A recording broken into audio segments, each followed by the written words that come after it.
Bismillahirrahmanirrahim. Assalamualaikum warahmatullahi wabarakatuh.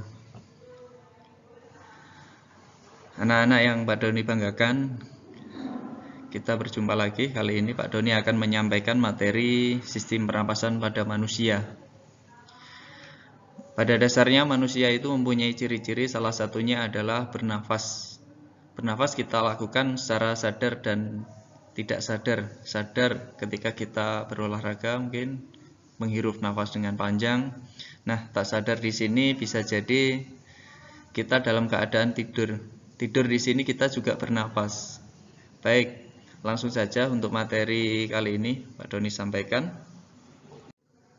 Nah, yang pertama adalah organ pernapasan pada manusia. Yang pertama kita bahas yaitu di sini hidung. Habis hidung nanti tenggorokan atau trakea, bronkus, bronkeolus dan alveolus. Kalian bisa melihat gambar di sini yaitu sistem pernapasan pada manusia. Alat pernapasan yang pertama adalah hidung. Hidung pada manusia terdapat di dalamnya terdapat saraf penciuman atau pembau. Yang kedua adalah terdiri dari dua lubang, kanan dan kiri, dibatasi sama sekat. Nah, lubang ini penting, kalau nggak ada lubangnya bahaya. Kemudian di dalam hidung sendiri ada yang namanya rambut hidung, yaitu menyerap kotoran. Kemudian ada selaput lendir yang fungsinya untuk melembabkan udara ketika masuk ke dalam tubuh. Nah, berikutnya di sini ada batang tenggorokan atau trakea. Nah, untuk trakea di sini tersusun dari cincin tulang rawan. Terdapat di kerongkongan. Cincin-cincin tersebut terdapat di kerongkongan. Bentuknya seperti pipa. Jadi tidak lembek kayak kerongkongan, tidak, tapi di sini tenggorokan atau trakea. Nah, bagian dalam juga dilapisi oleh selaput lendir. Nah, selaput ini mempunyai sel epitel silindris bersilia atau ada rambutnya sedikit, mempunyai fungsi menahan debu dan kotoran sehingga tidak masuk ke dalam paru-paru. Alat pernapasan berikutnya adalah bronkus. Bronkus di sini adalah cabang batang tenggorokan. Cabang batang tenggorokan. Nah, pada bagian yang menghubungkan trakea dengan paru-paru, nah ini tenggorokan di sini terdapat di paru-paru kanan dan kiri. Terdiri dari lempengan tulang rawan. Dinding tersusun dari otot halus. Kemudian untuk cabang dari bronkus namanya adalah bronkeolus. Berikutnya alat pernapasan. Nah, ini kita lihat di sini ada laring. Setelah hidung tadi tenggorokan atau trakea di sini. Kemudian ada cabangnya di sini namanya bronkeolus. Trakea, bronkeolus. Jelas ya? Kemudian alat pernapasan diselubungi oleh pleura.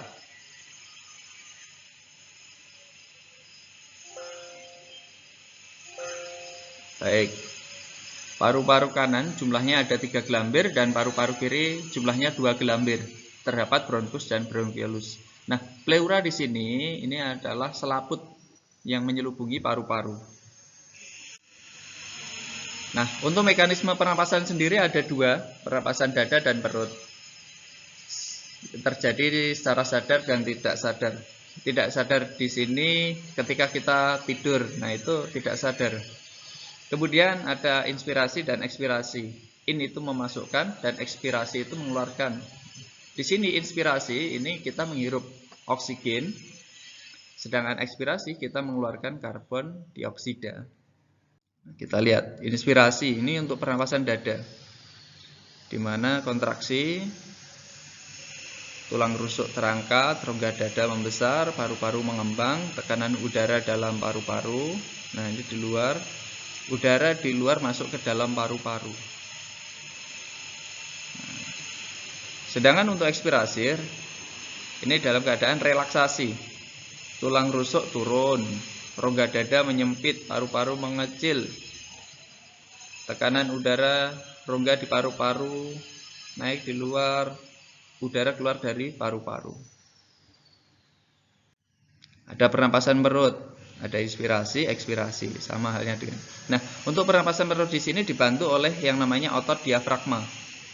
Otot diafragma yaitu otot yang membatasi antara rongga dada dan rongga perut. Untuk mekanisme seperti ini bisa kita lihat.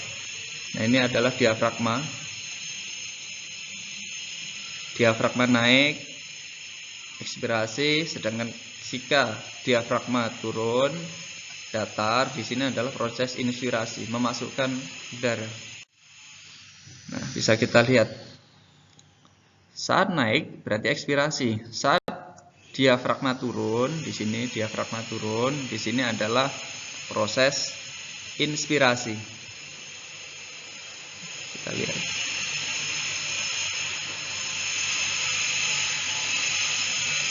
Baik, selanjutnya. Frekuensi pernapasan ini dipengaruhi oleh umur, jenis kelamin, suhu tubuh, posisi tubuh.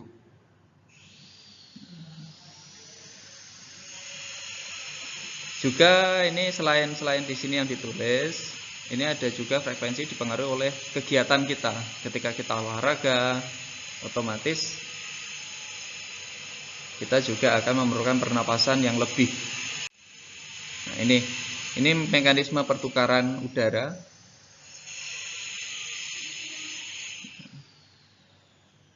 Ini alveolus. Tempat pertukaran udara di sini namanya adalah alveolus ya. Letak alveolus ini di dalam paru-paru. Ini adalah kapiler. Kapiler ini adalah pembuluh, di mana oksigen keluar, karbon dioksida. Prosesnya seperti ini. Selanjutnya kelainan dan penyakit. Yang pertama faringitis, radang faring. Nah, ini nyeri saat kita menelan. Kalian pernah mengalami seperti ini. Ini disebabkan oleh infeksi biasanya. Yang kedua adalah pneumonia, radang pada paru-paru. Biasanya pneumonia ini paru-paru kita terisi oleh cairan. Selanjutnya, influenza, ini terjadi di hidung ya, disebabkan oleh virus influenza. Nah, ciri-cirinya bersin-bersin, di hidung terdapat lendir, kemudian sesak nafas. Banyak ini karena asap, karena kendaraan, karena rokok dan lain-lain. Kemudian ada asma. Asma di sini gangguan pernapasan karena penyempitan saluran pernapasan. Nah, terjadi karena apa? Ya tadi, ada udara tercemar, karena udara dingin, alergi debu, alergi hewan, itu juga bisa untuk asma di sini. Selanjutnya, radang paru-paru atau TBC, tuberkulosis di sini ya, atau TBC. Nah, untuk TBC di sini bisa disembuhkan dengan vaksin BCG, Bacil Cilmid Guarin. Untuk TBC sendiri penanganannya biasanya 6 bulan, harus berobat secara rutin. Kemudian ada bronkitis, radang pada batang tenggorok atau bronkus. Kemudian ada polip, merupakan penyempitan saluran pernapasan akibat terjadi pembengkakan kelenjar limfa. Selanjutnya pola hidup. Nah, ini ya pola hidup yang harus kita lakukan agar sistem pernapasan kita sehat. Yang pertama adalah olahraga teratur. Kemudian menjaga sirkulasi udara di rumah. Makan makanan yang sehat, gizi seimbang, istirahat teratur, menggunakan masker saat berkendara, kemudian tidak merokok. Nah, ini ya, bisa kita lihat. Makan secukupnya, hindari emosi seperti ini. Nah, ini apalagi rokok, hindari rokok. Jogging tiap hari juga membuat paru-paru kita jadi sehat. Sedikit refreshing mungkin, jalan-jalan, rekreasi, penting. Demikian yang bisa Pak Doni sampaikan. Mudah-mudahan bermanfaat. Kita bisa berjumpa lagi mungkin nanti di video yang lain, video berikutnya. Terima kasih. Assalamualaikum warahmatullahi wabarakatuh.